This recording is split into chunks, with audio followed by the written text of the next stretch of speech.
I think it's just like really funny how some people, I will become offended, but mine is like a seed that gets planted, and then my thoughts water it, and I need to vent it out. I may not go against somebody really fast right away, but I am going to talk about them or general idea. And I'm sure that my friends are aware that when I'm generalizing, I'm actually talking about one specific instance, one specific offense, one specific person, and not being able to be honest with myself of no, like that offended me. And and maybe there's some validity to it being offensive. However, um that's what I want to dig into with this podcast, because we all are offended so often, more than we realize, probably at least once a day. Hey guys, I am Sarah Hips, and this is No Offense Taken. This is the Real Talk podcast about the moments that sting, the offenses that carry, the messy growth that comes when we finally let them go. Through honest conversation about life and faith, and I'm going to try to be a little funny sometimes. We're going to unpack life's trials, relationships, and everyday triggers that do shape us, and how to move through that hurt and into more. The reason why I decided to start this podcast is because I love to talk. Let's be honest. And I've gone through such an amount of time, a lot of experiences recently, especially recently, that I've realized so often that I was confronting or operating in a me problem. Now, what that means is I've gotten much better at letting people know, hey, this seems like a you problem. This is a me problem. And if we decide to tackle something together, it is a we problem. But in the past few years, I've stumbled onto more and more things that definitively would be cataloged as a me problem. The way that I receive something, the way that I expected something to go, the way that I feel hurt. Um, and it's careful because a lot of people talk about not having expectations. You're going to get yourself hurt because you have expectations, or it's only right or fair to want something to happen a certain way, or to feel a level of offense. And while all of these are true and untrue at different times, it's finding and threading that needle to what offense is, when things can be appropriate, all that. Let's take, for example, it would be offensive if someone ran up to me on the street and yelled derogatory names at me. That is offensive, right? It's offensive not just to me, it's offensive to other people. Obviously, the way that we receive it and the way that we respond to it is the action of offense. And so we can feel, hey, that felt incorrect and rude. And that's true. It's very true that it was incorrect, that it was rude. And then what do we do? Now, that's a really basic example. And we all know that type of example is how you react in the moment to things. Um, but when things start to get deeper and they start to become really layered, and they start to pull in different parts of you, um, something that is of heartbreak and then with faith, something that is real, feeling an offense about a long-term friend that isn't showing up the way that they usually do, versus understanding and prioritizing and your own timeline. And these are all things that I've experienced over the past few years to a degree that uh, I wasn't expecting. And so when I talk to a lot of the people in my life, and I've been really fortunate to be surrounded more by men and women who have the ability and the capacity to step back when they want to react from offense. And it's helped drive in a lot more of a realization of how often offense actually shows up in our day to day life and actions and thoughts and conversations. And one of the biggest things that has brought offense to my mind is a Bible verse. It's Proverbs. Um, 18, verse 19. A brother offended is more unyielding than a strong city, and quarreling is like the bars of a castle. Now, I did led a Bible study where we were discussing the waiting season, and we actually referenced this Bible verse. And it's because when you are in a space where you're waiting for things to take place, and I want to be clear that while I will discuss faith in this podcast, this is not a podcast that's just for people of faith. This is a podcast for everybody. And my utilization of scripture and faith isn't to lord something over anybody. It's just because the Bible has a lot of really good information in it that is applicable no matter where you are, in your journey or in your life, or your mindset, really. And the reason why I love this Bible verse and the reason why we used it in the waiting season is because when you feel like you're waiting for a long time, it's easy to become offended in a lot of ways. Um, it's easy to feel offended when someone else gets what you were hoping for. It's easy to get offended at just the amount of time it's taking for something to take place. It's easy to get offended if it just seems really easy for other people to be able to move through the things that they're hoping for, even if they aren't things that you even want. Just someone else's ease in life can feel offensive. There are so many things, and the more offended someone becomes, the more impossible it is to talk to them. And the reason why this Bible verse is, when you have some of the context, a brother offended is more unyielding than a strong city. In the time that the Bible was written, strong city meant that it was set away, it was elevated, it was probably on a hill, had tall walls. Now, when I say that, you probably can think of somebody that seems a little set away, maybe a little isolated. They isolate themselves with the way that they react to things, and they are very defensive, the high walls. And their only reaction is to defend the wall instead of to be curious what's on the other side of the wall. Um, and when we are in a space where we're always operating as someone who's offended, then we are always removing ourselves from others. We're always having to defend the wall because the wall is the only thing that's protecting us at that point. And when you are offended, you feel like you're your own army. You're the only person that understands it the way that you feel it. You're the only person that really can communicate it this way. You're the only person that seems to get it. And you have to defend for yourself, because if you bring that wall down, then you're not protected. And offense typically comes from the concept that I, I personally, my ego, my pride, my personality, everything that I am, it has to be protected.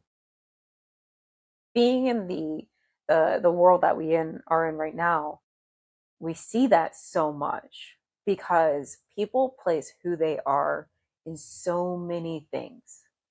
And I think oftentimes not the right things. We identify with different elements like our job.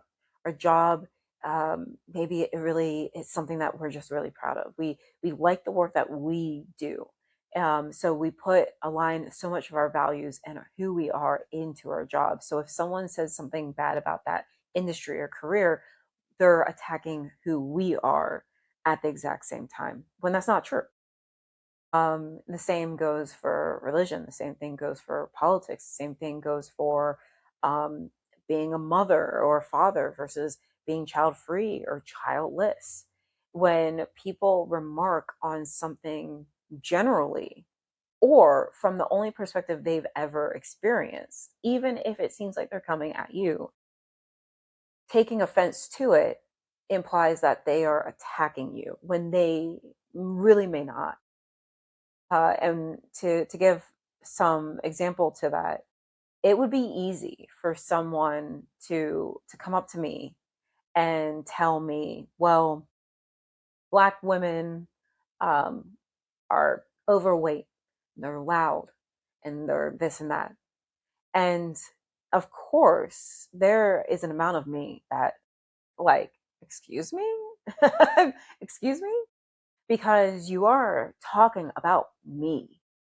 You're talking about me. You're talking about my family. You're talking about all of the women that I come from. So, of course, I find what you're saying offensive. However, I could be talking to someone who has only experienced three Black women in their entire lives.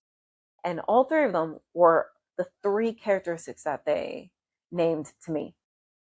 So they're not even talking about me. They're talking about their very small view of people who are similar to me. I can't be offended by somebody who doesn't have a worldview capable of having a better conversation. And instead of jumping and saying, I don't know who you think you are, and you must have lost your mind. And I was born in the morning, but it wasn't this morning. I am not the one to try. It's better for me to say, hey, you know what? This seems like a you problem. It seems like you lack some capacity, and I'm not going to get involved in this. Now the lines get really blurry because now we're in a time, right, where our identity is really fluid through a lot of things. For me, yeah, I hold my identity in all of the facets of who I am, personality wise, and then culturally, right, as a Black person, um, uh, gender wise as a woman, and on top of that hierarchy is who I am in my faith with God, right? And yet, I don't get offended when people attack Christianity because I understand what they are attacking. When people attack women or Black culture or people who are people pleasers or people who have sinned the way I have, those are the spaces that I tend to have to like talk myself back off of a ledge.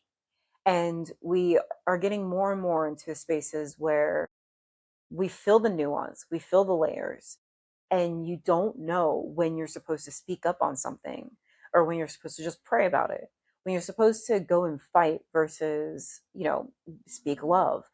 All of these are really, really hard. And so, the number one thing that I've been working on and wrestling with, to be honest, is taking that step back to try to identify things that I can control or I can work on first. And I say that with understanding that sometimes people overdo that. Action should, needs, it would be best.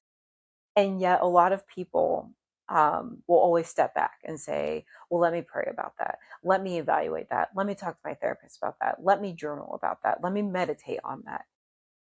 And we miss a lot of the action steps.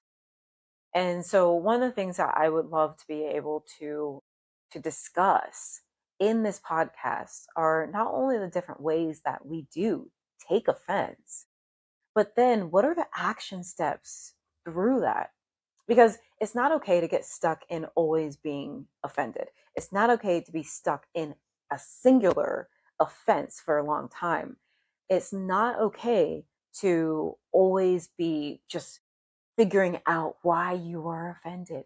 It's like people who enter AA and all of those meetings and they never get really past step one. They never get past maybe step two. They always treat themselves like they are a beginner. And I can speak to that because I did sit in those circles. And I would say, hi, I'm Sarah, I'm a sex addict. And you would see people who couldn't stop picking themselves apart, but they couldn't take action to move forward and test waters and to figure out who they are, not in theory, but in practice. And so when we look at Proverbs and you imagine the idea of somebody who is removed, who feels a need to protect and defend themselves at every turn, who, when you try to relate or you try to communicate, their talk is so fast and it's so you don't even understand, and da, da, da, da, and you can't seem to get them to just slow down and receive you. The question then I would ask is, what are the spaces, what are the topics that you do similarly? Because I know that they're there and you may not react the exact same way. I know me personally, if someone starts to talk about, a type of sin that I've done in the past, it's really easy for me to be like, yeah, but then, a day later, maybe not even a day later, I'm going to be texting my friends.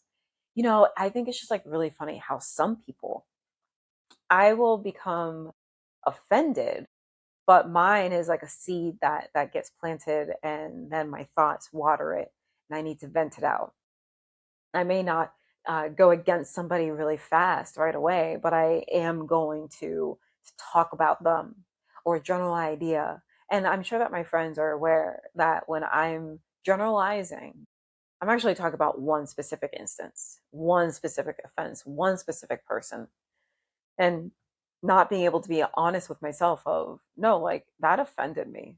And maybe there's some validity to it being offensive. However, um that's what I want to dig into with this podcast, because we all are offended so often, more than we realize, probably at least once a day. And the reason why it's at least once a day is because half the times that we are offended are we offend ourselves. I thought I was going to be further along than this. I thought that if I did everything right, X, Y, and Z would take place. Um, I'm really bad at these things. Why can't I seem to? Those are all forms of offending yourself, because when it comes down to it, offense is something that you feel really deep and that knocks you off of your path. Now, that's not the literal definition. And heck, you know what? Let's find out what the literal definition is.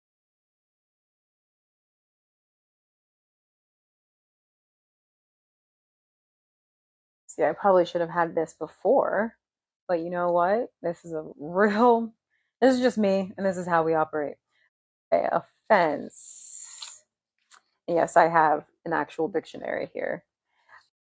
Its definition: a sin or a crime, a creating of resentment, displeasure, etc., a feeling hurt, angry, something that causes anger, the act of attacking, the side that is attacking or seeking to score in any contest.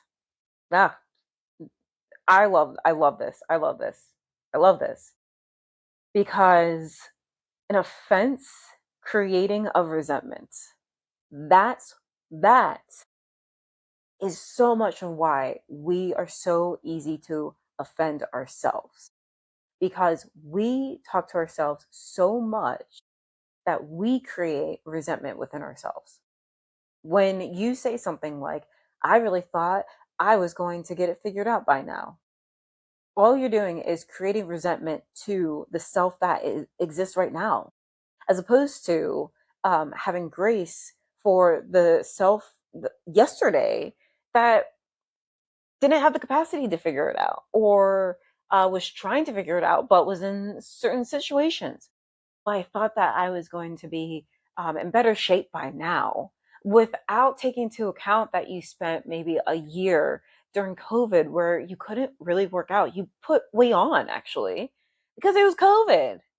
And so a lot of the times when we have offense, and again, it's not saying that people cannot offend us, it's not okay or fair or right when someone does something against us, when someone seeks to hurt us or create anger in us.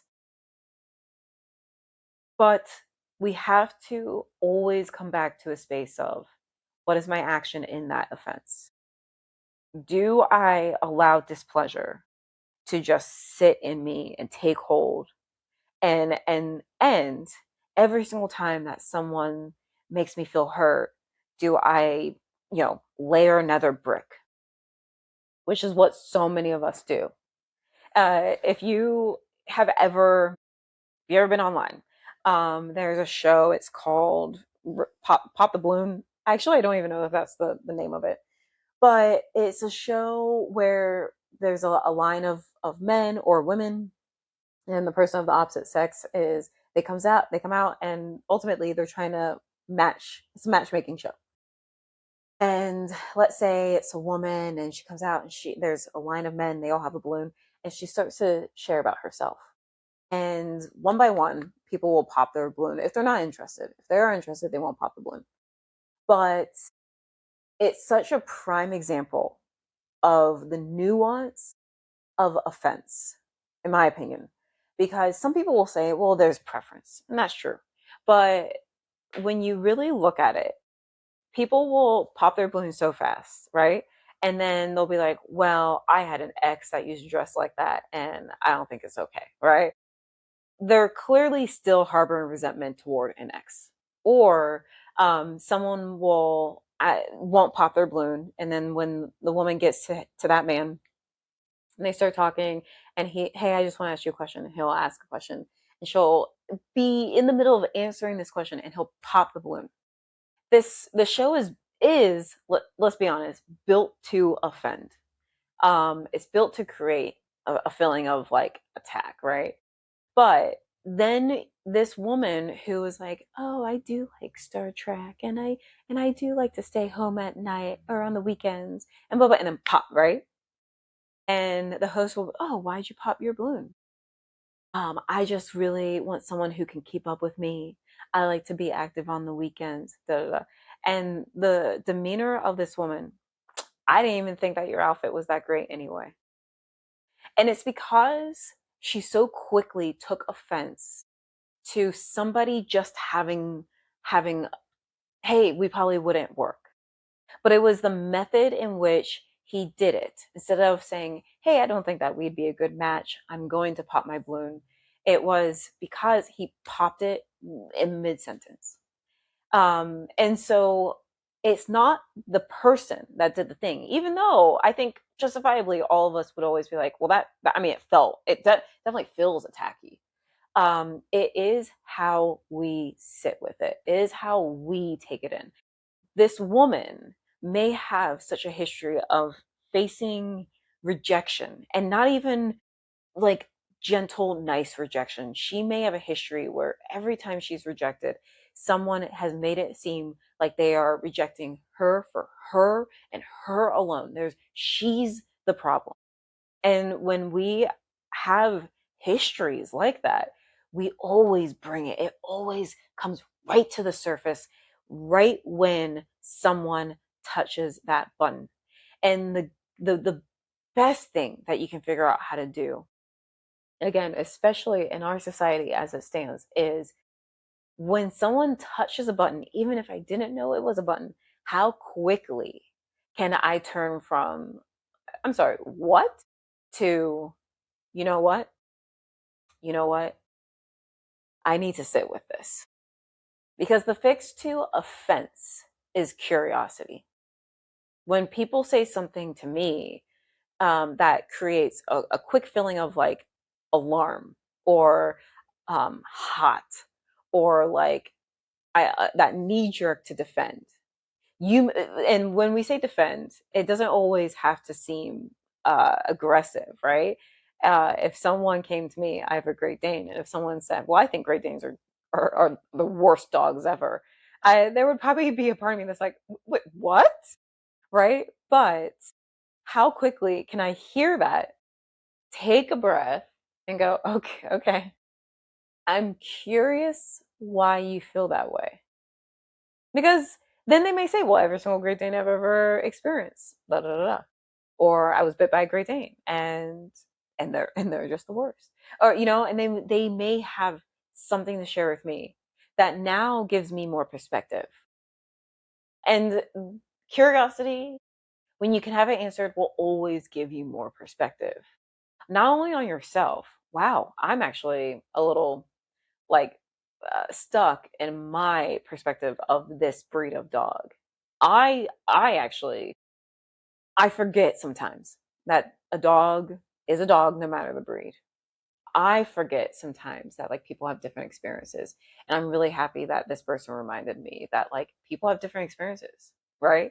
Um, but then you always will get the perspective of other people. You will always learn something about somebody, whether it's you or somebody else, when you meet a fence with curiosity. Even in the absolute most offensive moments, the worst ones where people are so against who you are, whether it's race or sexuality or gender, nationality, all of those things. Those are such hyper difficult moments because offense is valid. They are disliking you, they are attacking you, and there's nothing about your personality that would change it. And yet, if you can still meet that with personality or curiosity, the point isn't to win them. The point isn't to change them. The point isn't to be friends with them. The point is to move yourself away from reaction and save your mental, emotional, spiritual, physical self and discover more of yourself. And that's a lot of word salad for what I want this podcast to be. And it's a lot of word salad for kind of the same thing, right? Like, don't be offended and be curious, right? But there again, there are so many nuances to this and so many layers. And again, as I've become more aware of the things I'm offended by and the things that I'm sensitive by and the things that I've started asking questions, because there's nothing that's going to draw out and make offense more visible than when you feel offended by God, which is very much offenses that I had to confront this past year. I truly felt offended by God, by what he was asking me at times, by what he didn't seem to be giving me, by what he wasn't didn't seem to be doing for me, but also not for me. But also, I mean,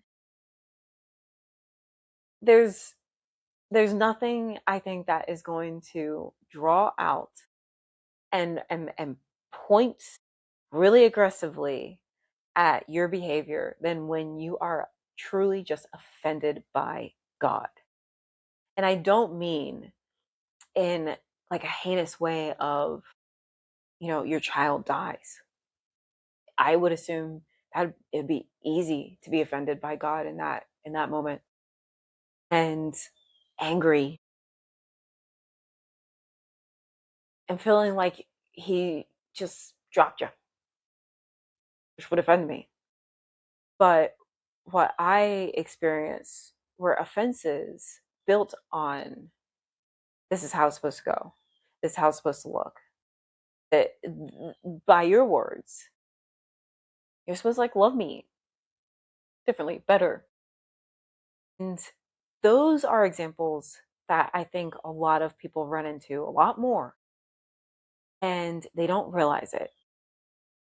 And I want to take time to point all of it out. On this podcast, it will be me. I will have guests. I love different perspectives, co-host probably really. Um, and I would love to hear the topics that you would like to dive into when it comes to things that are offensive or that we take offense in, how to show up in that offense, how we take ownership of our offense, and how we take ownership of the way that we offend. Because it's not always about you. It's not always about what people are doing at you or against you or to you. You, I hate to admit it, offend others. You probably do it regularly. um, I mean, I feel like when I was a kid, my parents offended me every day because they didn't just give me whatever I wanted. And as someone who is very blunt, I offend people I know routinely. That's why one of the things that I have to say to some people that I think are a little bit more sensitive is don't listen to how I'm saying something, listen to what I'm saying. Otherwise, you're going to be offended. I know I offend people. And it's not something I seek out. It's something that I always strive to be better at, but I know. And so how do I work to not change myself, to not bend until I break in my personality, but how do I work to ensure that I'm not just out here offending people left and right? And as a person of faith, it's like we're walking that line so much more than we used to. If you are somebody who truly desires to follow Jesus, because I could be out here just yelling about God and how much he's just going to smite everybody, and that would be being a Christian and offensive. Um, but what is that line as a Christian of there's accountability, but also here are the details of God's love.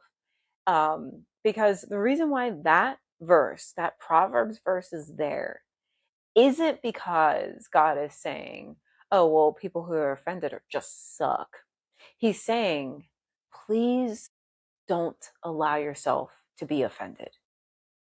Because when you take offense, when you feel offended at every turn, you will become lonely. You will withdraw from the community that was built for you, and you won't be able to be reached. And what an awful existence, one that God did not create, for you to be among people and not be able to plug into them. That Proverbs 18, verse 19, isn't a reprimand of people who feel that they have to protect themselves. It's a call of what if you didn't have to protect yourself at every turn? Can you lay some of those things down, those reactions down, in order to receive community and love and support and protection when it's needed? I just think that's really amazing. I think that's really great. And the more that I've leaned into, like, Sarah, why do we feel offended by this? And being curious about what it is for me. And then here's the kicker, sharing that with others. Hey, I'm having a reaction to this because X, Y, and Z.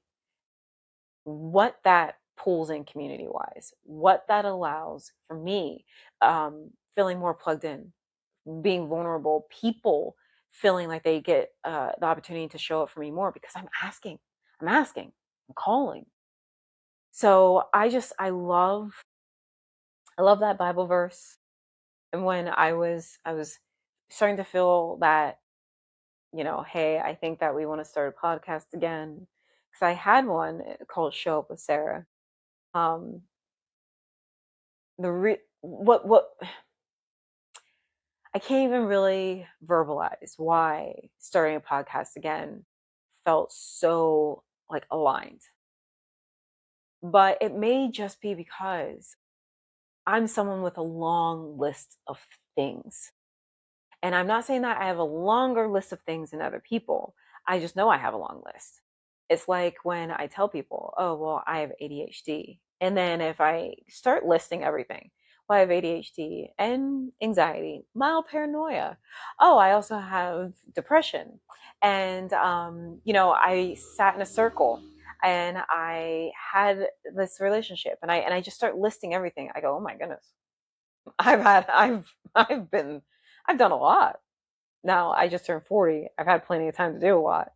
But um, sometimes I wonder, is any of my history something that may be valuable for others?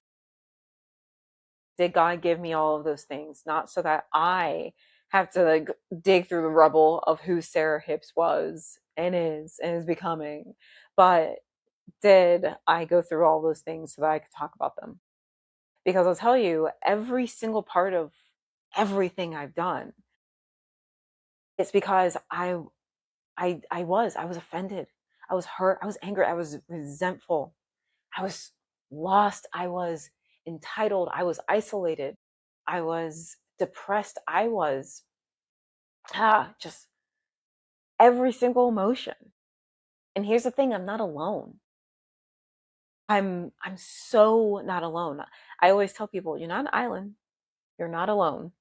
And I'm hopeful, but I'm pretty certain that as I have more episodes, you're going to hear yourself in something, because that's what it is to be human. That whether you have ever told somebody something, somebody else has experienced it and felt it and thought about it and moved through it or hasn't moved through it the same way that you have. You're not that unique, which is honestly a blessing. It really is. So yeah, that's why I'm doing this. Um, because I would love to get to a point where I just never take offense to anything. What are you gonna do? I may never be that person. Probably will never be that person because unfortunately I will always be human. But what an amazing thing it is to learn and know yourself so deeply that you have an answer for every question that you present to yourself. And what an even more amazing thing it is to one day have an answer that you have to go in search of within yourself. Because there's nothing greater than to know yourself and be at peace with it. And the only way that you become at peace with who you are is by constantly exploring who you are. Um, I just think that's so great. So follow along. This is a very real, basic podcast. So you'll hear traffic and you'll probably hear a dog and you'll probably see the cat and all of the things. And my hair is never going to be great. And it is what it is, but that doesn't matter. So thank you. I hope that you subscribe, that you follow along, find me online. My Instagram is SA Hips, and I look forward to sharing more of myself with you.